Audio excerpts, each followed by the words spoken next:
Hello, Mark Curry here. There are lots of words that I could use to describe our current health situation or our health crisis. Weird, surreal, strange, unbelievable. But as far as our industry is concerned, the business that we call show business, the word is uncertain. None of us, performers, people who are working in the theatre backstage, front of house, people who are working in television, technicians, none of us know when we will be working again. And those of us who don't know when we're working again, but who are lucky enough to have some financial security, can get through this period. But there are lots of people who are not quite so fortunate. And right now is a very difficult time for them. So I wanted to do my bit. And I'm putting together a series of conversations called Conversations with Mark Curry, with some famous faces, some of them mates, some people that you'll know, I'm sure. Just chatting to them about their lives, their careers, what they're doing now, their plans on hold because of this situation. And it would be great if you could enjoy those interviews and those conversations. But what would be really wonderful would be if at the end of watching those conversations, you could hit the donate button and just give whatever you can, which would really help performers, workers in theatre and television who are going through this very, very difficult time. So it's really easy. Sit back, enjoy it. And then when you finish watching, just go to the Acting for Others website, hit the donate button, and you'll be taken immediately to the Just Giving page. It's really simple. Just give as little or as much as you can. Thanks so much for watching. My guest in conversation today was born Rosa Maria Leopoldina Lubienska, and her family are members of Polish nobility. She shot to fame in the 1970s in the hit TV series Rock Follies, and she's never looked back since then. She's been in EastEnders. She played Mrs. Peacock in the television series Cluedo. On stage, she appeared in Pygmalion. She's played Lady Macbeth in the West End. She was in 84 Charing Cross Road. She's toured the UK in Calendar Girls, amongst other things. And currently, she is playing Claudia Colby in Coronation Street. She is Rula Lenska. Hello. Hello, Mark. How are you? I'm really well. All the better for seeing you. Thank you so much for doing this on behalf of Acting for Others. Great pleasure. Yeah, you're doing a great service to all our fellow pros in this business who are having a hard time. I'm not sure about a great service, but it's a delight to have been asked to take part. Oh, it's great to see it. So, who created the name Rula Lenska? Was that you or an agent or drama school, or what happened? No. It was, as you quite rightly said, my full name is Róża Maria, which is Polish for Rosa Maria. But it was a bit long and a bit complicated. And my father used to call me Złota Kula, which means golden ball, because I had a head full of reddish gold curls. So from Złota Kula and Róża, we got Rula. And when at drama school, they said, you can't possibly go for being an actress with a name like Róża Maria Łubieńska. So I said, okay, Rula. And Lenska is the same as my surname, but with the 4 middle letters taken out. It's probably a really good idea because, you know, outside the theatre, you'd need an entire wall. I know, the billboards aren't big enough. So where does the acting gene come from in your family then? You know, I have no idea. There's a lot of musical genes in my family, but not acting. And when I let my parents know that that's what I intended to pursue as a career, they were not well pleased. My father, well, both my parents came from a high aristocratic background, and they really didn't think that it was a suitable profession for a countess to go into. My father said that it was akin to prostitution. He wasn't far wrong. But how did you persuade them that that's what you wanted to do? Well, I did everything they demanded to start with. So I finished school, I did my A-levels, then I did a bilingual secretarial course, then I worked for a year in the city, and then I said, look, I'm over 21 now, and I've done everything you've asked me to do. I want to apply to drama school. And they said, well, if you get a bursary or some sort of help, fine, but we can't afford it. And luckily I did, and that's where it all started. And then as you had some success, did their attitude towards the profession change?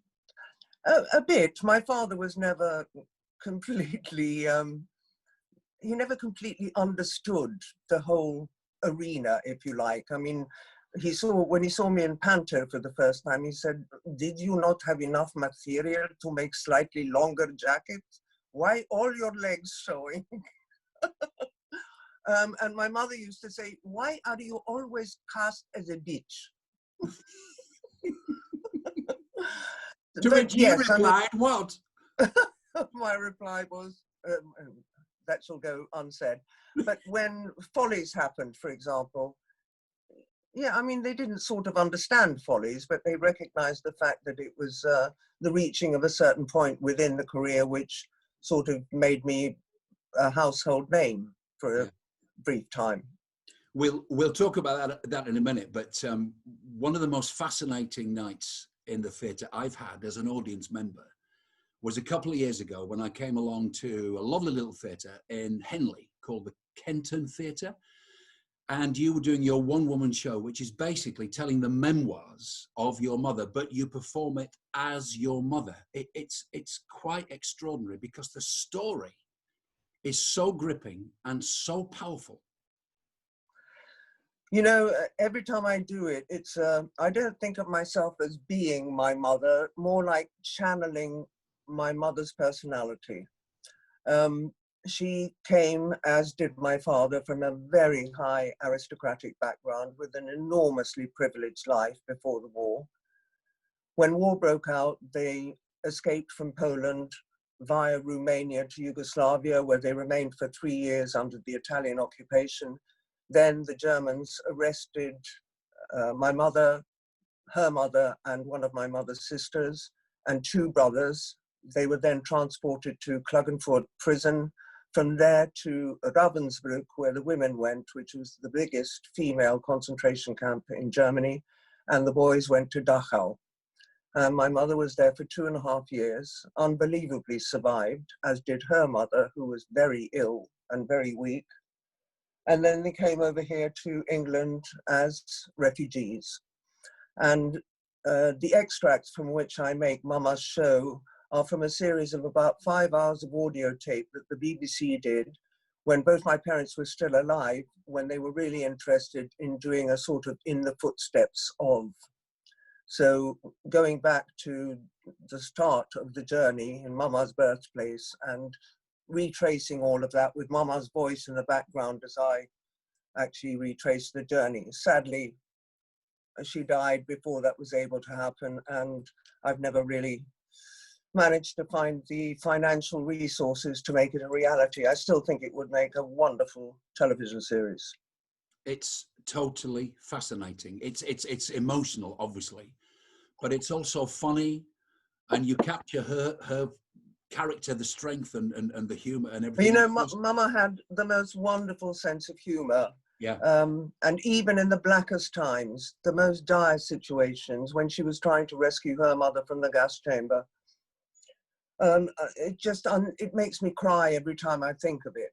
And her final answer to the woman who was doing the interviews, when she was asked, "How did you manage to survive without your heart being filled with hatred and disgust and bitterness about your enemy, both the Germans and the Russians?" And she said, which I carry with me every single day, "It is your enemy's duty to destroy you. It is your duty to survive." And if you think of where we are now, I mean, the enemy can be in any sort of sphere, whether it's in a war situation, whether it's in a pandemic like we are now, whether it's in betrayed love, whether it's whatever it is. It is your duty to survive, which was such an incredibly deep thing to say. And I carry it with me every single day. Yeah. You tell that amazing story in the play of when she was your mother's in London and she sees one of the guards, one of the female guards from Ravensbrück coming towards her, and she has a choice to make. Does she get hold of her? Does she tell other people? And I mean, I won't go into it too much because it's a bit emotional. And also, I want people to see this show. No, she decides that was then, and this is now, and I don't want to go back to those times, either in thoughts or deeds. And whatever luck she might have, this ex-torturer from Ravensbrück, that's her luck. Who knows when it's going to run out, how it's going to run out. But my mother just didn't think it was her place, much to the disgust of a large proportion of the older Polish population, that she wasn't going to do anything about it. How do you think she would have felt, Rula, about you doing this story, telling her memoirs? Mama was a very private and strong personality. I think she would have been proud of what I've done with the story, although it's enormously curtailed and shortened, because originally there's 5 hours of it, but you can't possibly do that in a one-woman show or even in a television program. So I precede it with the help of another Polish cousin of mine. I think she would be proud, because all the most important things, all the Polish emotionality, and also the sort of half an English head which I've grown, although my soul feels completely Polish, tells her story and tells it how it is, trying not to be too emotional, which for me is very hard. Yeah. So the 1970s came along and you get this part in this series, Rock Follies, which when I was researching, and just because I remember it very well, but I'd forgotten that there were actually only 2 series, so about 12 episodes in all. Yeah. It's extraordinary, such a short series, yet it had a big impact.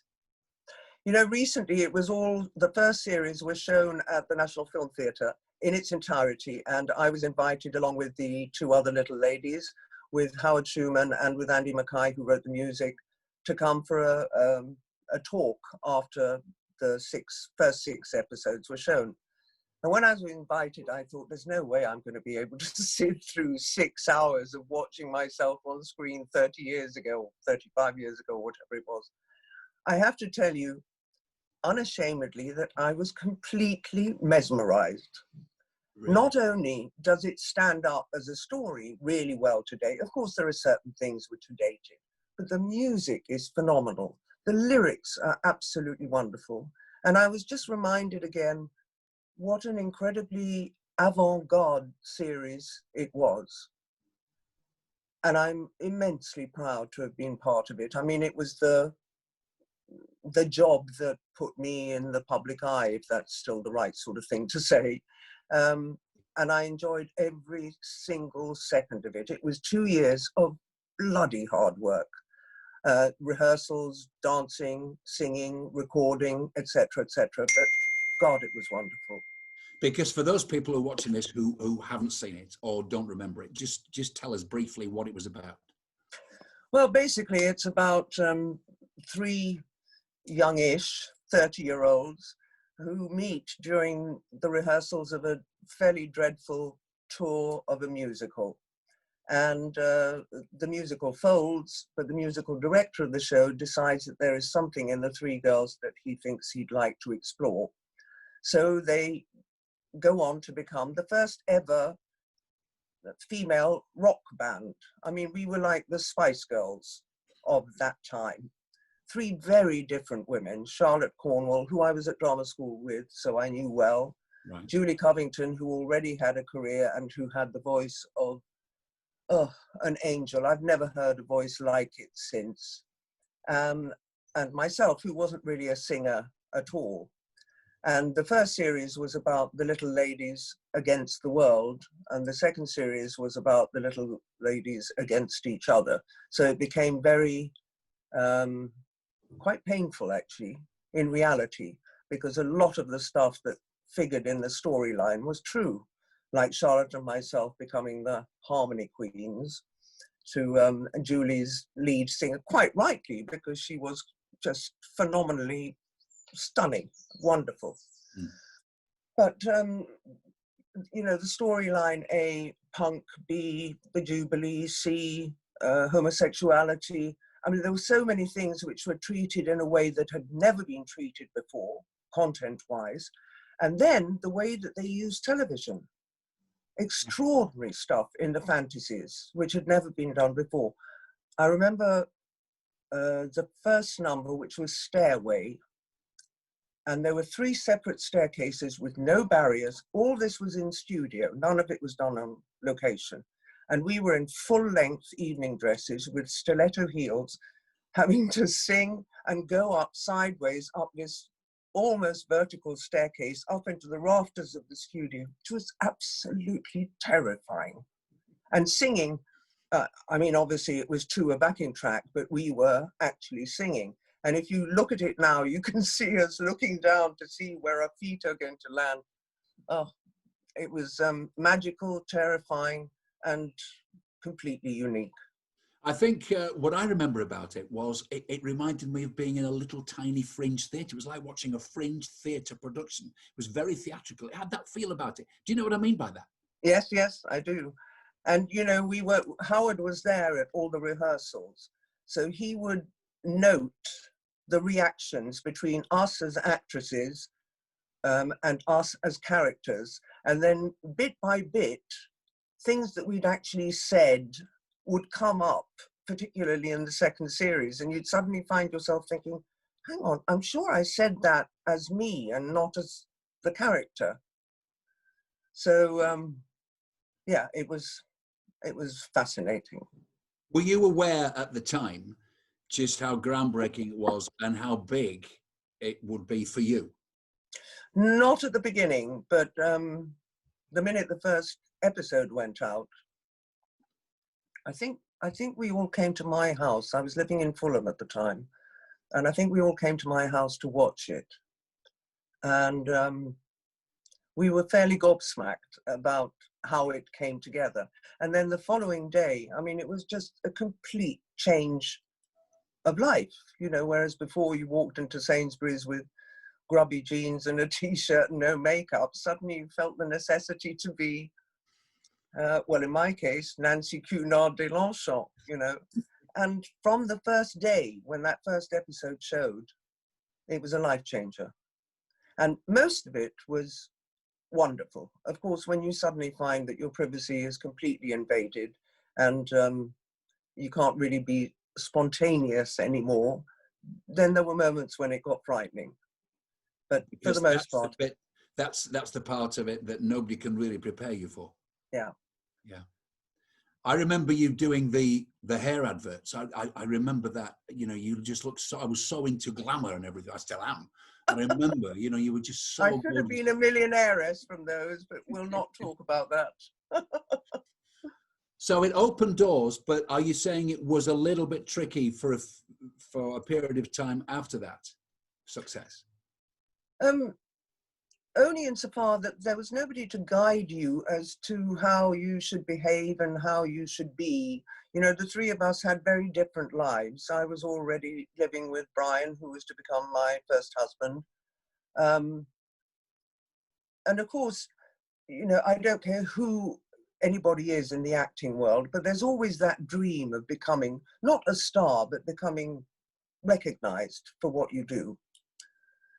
So when it suddenly happens, and I literally mean from day to day, part of it is incredibly exciting. Part of it is really scary because there's no blueprint as to how to behave. And suddenly they are able to, you know, write about or fabricate whatever area of your life. And as you know, although I'm not going to go into details, but when that first happened to me after only 2.5 years marriage and a young baby, I mean, the press went ballistic and they were incredibly harmful, incredibly intrusive. And a lot of the time they lied and they made my life and my family's life an absolute misery. So Rula, how did that affect you when you were offered more big television? You did that episode of EastEnders, which was the Costa del Sol special. And then later on, you went into, and you are still in, Coronation Street, which is massive. So were you thinking to yourself, well, I want the part and I want to do the work, but this press thing, it could all flare up again? Did it worry you at all? Well, you know, well before then, there was an awful lot of years, mostly of television, special guest appearances and, you know, play of the month, play of the week, which sadly we don't have anymore, endless pantomimes, some wonderful shows in the theatre, some of them with my ex-husband travelling to Australia and New Zealand, travelling all over England. And theatre has always been, as with most thespians, I think, my great love, because the whole rehearsal journey is just amazing. You know, you come together with a bunch of people who you don't know from Adam, and by the end of 4 weeks of rehearsal, suddenly you're the best of mates and you're confiding stuff to each other and having the most wonderful time. And then throughout playing the play that you're doing, you find new stuff and you explore relationships, and everything is a sort of constant change, which is not like that in television, and now even less so. So I kept hoping that there would be another Rock Follies type of series, you know, something where one could get one's teeth into a character. Luckily or unluckily, I've always been cast either as a femme fatale or a foreign spy, or well, in Follies, obviously different. But in the theatre, I had much more chance to broaden my horizons. So I played Misery, for example, which nobody would have thought of casting me in. I played in 84 Charing Cross Road, which in my mind is probably the best theatrical piece I've ever done. Same time next year in Australia, New Zealand, and all over this country. Tom Stoppard's The Real Thing, Calendar Girls, I mean, countless theatre pieces, and just most recently Pygmalion and The Woman, no, oh, I've forgotten it now. The case of the Frightened Lady. That's the one. That's the one. Yes, yes. So television-wise, I've never really hit those heights again. I mean, bubbles in Doctor Who, Robin of Sherwood, EastEnders, Corrie, which was more than a bubble and which I've absolutely adored, though it took a bit of getting used to because there is no rehearsal, none whatsoever. And, you know, you get there, you have to make up your own background history, and then you just have to imagine in your head all the stuff that you're not involved in, but that you are knowledgeable of because of everybody who lives on the street. For the moment, unfortunately, Claudia and Ken are no longer a couple, which really made me sad because I adored him and I got on so well with him. So this is Claudia Colby in Coronation Street, which I think you were filming right up to the start of lockdown. Right up until the start of this horror story that we're in now. But the doors are still open because I still own the salon. So who knows what's going to happen. I don't quite understand how they're going to restart the filming of soaps. I mean, you can imagine that the storyline of the coronavirus, if it's involved, will explain why nobody is closer than 6 feet to one another. But how you do that with a crew, I don't know. No, I don't know. But I guess that, you know, soaps often reflect what's going on in the world, so they will find a realistic way to portray it and and react to it. So really, I think going back to what I was saying, maybe what's happened is that with experience, all the theatre and different bits of telly, by the time you get to getting another big series, which Coronation Street obviously is, you're ready for the press, you're ready for all that. It's all happened, and you can just get on with it, really. Yes, but one's learned just how much to say, and that you're never completely honest. And I would certainly never say anything about private life again, because it gets distorted, and it becomes incredibly difficult, you know. And there are certain papers which shall remain nameless, which just seem to get pleasure out of sticking the knife out of somebody or a couple or whatever, who've been golden, I was going to say B-O-double L-O-X, but I presume I'm not allowed to say that. But the British public the British press seem to have a delight in bringing down people that they've sort of semi-adored. And I think that started with Charles and Diana many years ago. Yeah, maybe. Leaving that aside, what about working in television, working in a series now compared to the 70s? How do you think it's all changed? The whole rehearsal period, the whole thing, being in a series. It's incomparable. I mean, when we were doing Follies, we would have 3 weeks of rehearsal in a proper rehearsal room with the band, with dancing rehearsals, with acting rehearsals, with singing rehearsals. And then you'd go into the studio and the situation would completely change. You'd have your makeup, your hairdressing, your amazing wardrobe, etc., etc. And then everything was done until everybody was happy. It's not like that nowadays. I mean, on Corrie, you come onto the set having learnt your lines, but not necessarily. I mean, I was lucky because I had a very good relationship with Sue, who played Audrey the hairdresser, and Bill, who plays Ken. So we had a personal relationship with each other, apart from the characters. So it was much easier then to gauge how you were with each other as characters. But apart from that, there is no rehearsal. You know, you come onto the set, there's a camera, there's a line run through, and there's a camera run through, and then it's up to you. It's up to you to remember moves, to remember facial expressions, to remember all of those things which continuity normally does. You have to remember for yourself. So more and more you find that the less you do, the safer you are. I mean, I loved every single moment on Corrie, but I learned an enormous amount, and that a lot of it was my responsibility. I couldn't rely on other actors and I couldn't rely on directors because there isn't time. It's such an incredibly fast turnover that you have to be really secure of who you are, where you are, what your attitude is to the particular scenario. And what's the relationship like between the older characters, the older actors, and the young ones? Because there are some really young actors in it. And then there are people like yourself and Bill Roach and Maureen Lipman, of course, who've been around years. What's the vibe like between the two different age groups? Well, let's go back to Maureen Lipman in a minute, because that had a great deal to do with my enjoying my time there enormously. Without meaning to sound up one's own rear end, I remember as a young actor being completely,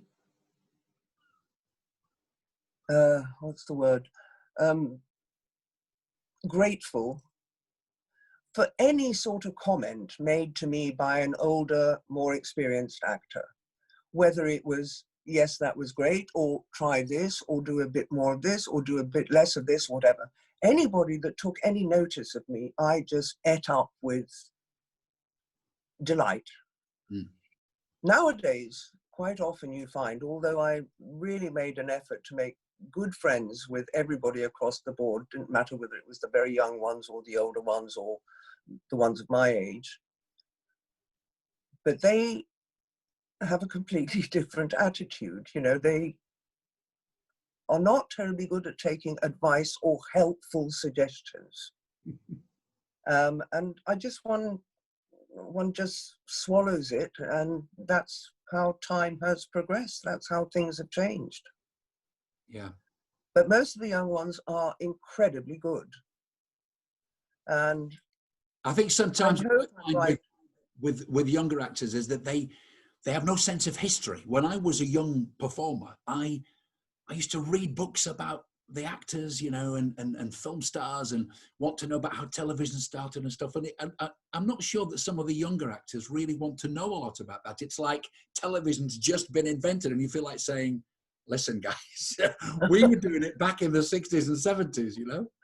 But, you know, most of the young television actors have had no theatrical experience at all.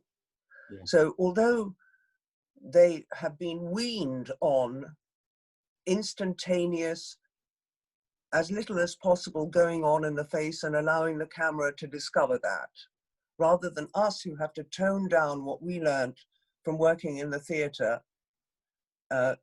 slightly larger than life performances, both physically and mentally, so that it crosses over to the back end of the stalls, as we were always told.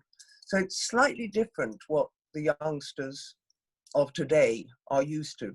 And I shudder to think, if you put them on a stage, whether A, you'd be able to hear them, and B, whether they would be able to transfer that minimal performance into something that works on a grander scale. That sounds so old-fashioned, doesn't it? Well, I know what you mean. I know what you mean. You mentioned Maureen Lipman, and I know that you ended up, I think, sharing accommodation with her when you were filming up in Manchester. Did you know her before you went into the programme? I didn't know her well. We'd met her occasionally on the sort of charity circuit and things like that. And the first time that I really sort of met her to talk to her was several years ago, when we were both on the Royal Variety performance. She was doing a number with my ex-husband, We're a Couple of Swells, and I was playing Rita Hayworth with Gloria Hunniford as Doris Day and Stephanie Lawrence as Marilyn Monroe. And I remember, I wasn't married to Dennis then, but I remember Maureen saying, "Is he ever going to turn up for rehearsal?" He used to turn up 5 minutes beforehand, straight from the pub. Same old, never mind. But anyway, when we discovered that we were both going to be on Corrie for the same, more or less the same duration of time, so we thought, okay, why not share a flat? Which is quite a brave thing to do for two women of a certain age who have been used to living on their own. I tell you, it worked a treat. We shared a 2-bedroom apartment in a high-rise, which I've never lived in before, on the 25th floor with the most astounding panoramic views.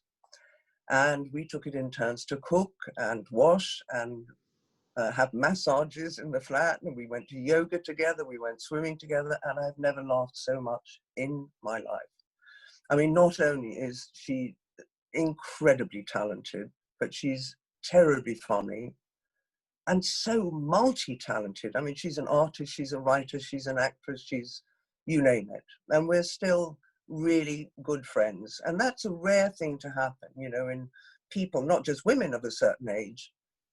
And there was one occasion when we traveled up on a train from Euston together. We'd arrived at Manchester and we were buying some last minute stuff at the Sainsbury's at Manchester Piccadilly. And she had her rucksack. She nearly always wore a sort of fedora hat. And I was with her wearing my sunglasses. And we bought whatever we had to buy. We get onto the tram and she says, "Oh, shit, I've left my rucksack with everything in Sainsbury's."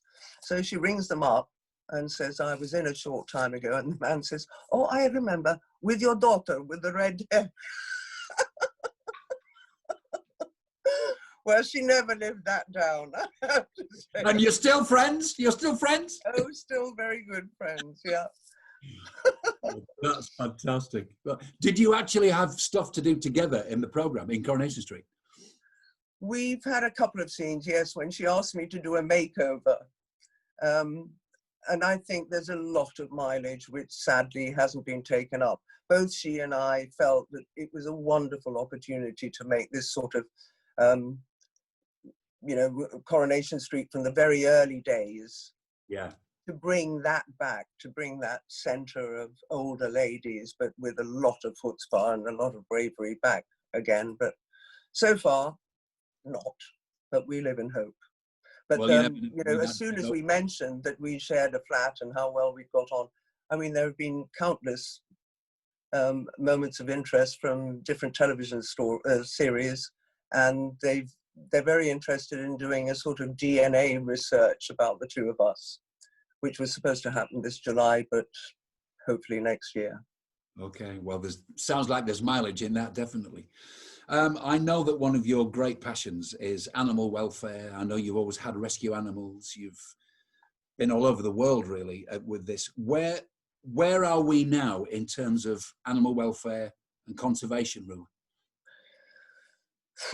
It's a very difficult question to answer. I think world awareness is growing all the time. I think in this particular moment in time when everybody is thinking about a coronavirus and how it's going to affect them and all the different countries, you know, yesterday we heard that South America is suddenly getting a huge attack. I'm hoping that things like poaching and interfering with wildlife will lessen. But the sad thing is that the world doesn't realize that our planet is not infinite. It is finite. And elephants, which are my great, great love, an elephant is pregnant for 2 years. So for them to regenerate takes twice as long as any other species. I don't think there's any species in the world at the moment which isn't under danger. And that's because of the thoughtlessness of man, destroying natural habitat, increasing human population, and just a carelessness. And I personally can't bear the world, seeing the world without tigers, without gorillas, without elephants, without pangolins, without every single animal, whales, dolphins. They're all endangered because we are abusing the planet. We're destroying the oceans, we're destroying the land, we're destroying the trees, we're destroying the ozone layer, you name it. Man is destroying it. And I know that you're very heavily involved with the Born Free Foundation. So how are they working with this problem? What are they doing? You know, they are trying to help all over the world. The big important thing is education of the younger generation, because that's who we're passing all of this on to. Amazingly, all my all my heroes are female. Virginia McKenna from the Born Free Foundation, Jane Goodall with the chimpanzees, Diane Fossey then with the gorillas, Dame Daphne Sheldrick, who recently died, who organized the David Sheldrick Wildlife Trust in Nairobi.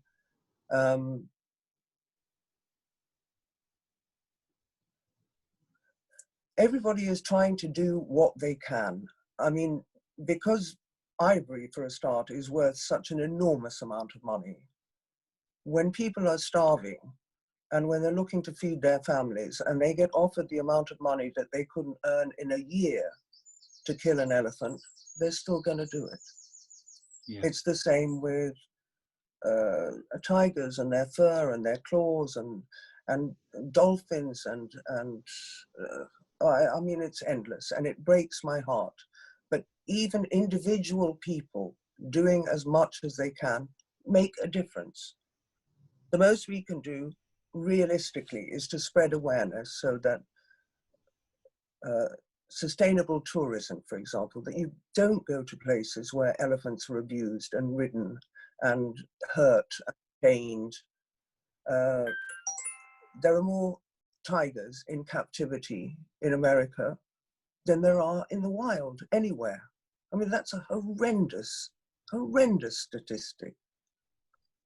And Rula, do you actually go out on working with the Born Free Foundation? Do they send you out on trips to raise awareness or just to get research? I haven't, with the Born Free Foundation, I haven't actually as yet been on any trips. I have been with other foundations and with other personal situations with artists who've gone out to paint baby elephants who are being moved from the baby orphanages to become teenagers and then slowly to be reintroduced into the wild. I have also done, although I'm not proud of it anymore, excursions in the early 90s on elephant back in Nepal and in India, doing counts of wild elephants and rhino and tiger. But I would never ride an elephant again. I mean, it's just humiliating. And a year ago, I went to Thailand to visit a first bona fide elephant sanctuary where rescued elephants, either from street performance or from logging or from circuses, are gathered together in an area where they are just allowed to be elephants. There are no chains, there are no bull hooks. They are just allowed to find their companions, and as a tourist you're allowed to walk with them at a safe distance but not interact with them, and that was pretty magical. Wonderful. And the great thing is that you can use your profile to actually raise awareness, because people do listen to people in the well, one hopes that it makes a bit of a difference, you know.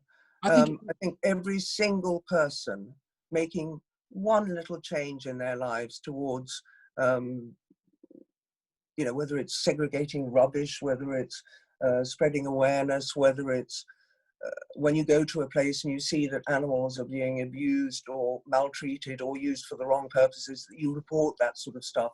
Everybody can do a little bit.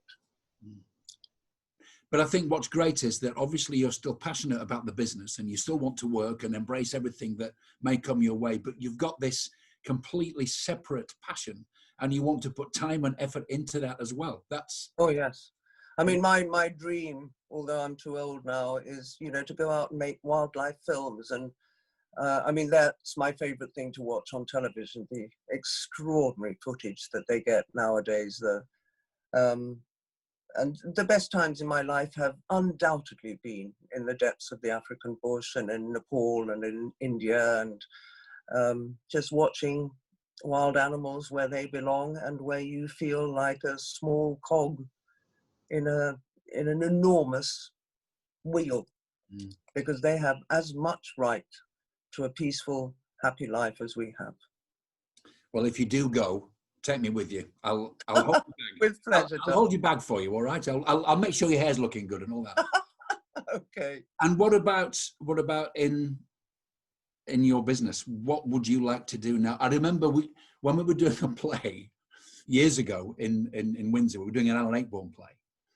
And you came into the dressing room. Do you remember this? You came into my dressing room and you just put a tea towel around your head and you were speaking fluent Polish and you were just this completely different character. And you said, this is what I'd love to do. I'd love to do something like this that's not glamorous. And yeah, well, you know, I mean, when I mentioned earlier, Misery, I mean, you can hardly think of a less glamorous character than that.